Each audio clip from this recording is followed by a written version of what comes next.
போற போக்குல அந்த அந்த கதை நமக்குள் பல வெளிச்சங்களை ஏற்படுத்துகிறது. என்ன சொல்றாங்க அப்படின்னா, மகாபாரத போர் முடிஞ்சிருது, குருஷேத்திர போர் முடிஞ்சிருது. தர்மன் கூட தாய் குந்தி தேவி இருக்கிறாங்க.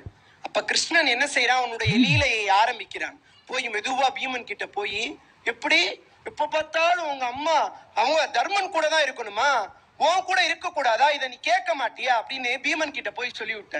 பீமன் தர்மனை பார்த்து கேட்க போறான். அந்த கேப்ல கிருஷ்ண பகவான் என்ன செய்யறாரு, மறுபடியும் அர்ஜுனன் கிட்ட போய் பத்தியா பீமனே கேட்க போறான். அப்ப பீமன் கூட இருக்கலாம், உன் கூட இருக்க கூடாதா அப்படின்னு அர்ஜுனன் கிட்ட போய் சொல்றான். இதே மாதிரி அடுத்து நகுலன் சகாதேவன் எல்லார்கிட்டையும் போய் கிருஷ்ணர் சொல்றாரு. எல்லாருக்குள்ளயும் சண்டை வந்துருது. அம்மா யாரு கூட இருக்கணும் அப்படின்னு மாத்தி மாத்தி சண்டை போடுறாங்க.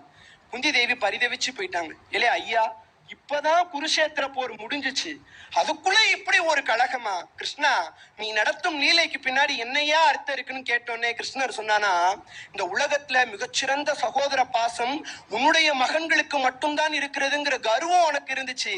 அந்த கர்வத்தை அழிக்கிறதுக்காக நான் நடத்துற நாடகம் தான் இது. அது போக இந்த கதை இன்னொரு தர்மத்தையும் உனக்கு சொல்லி கொடுக்குது.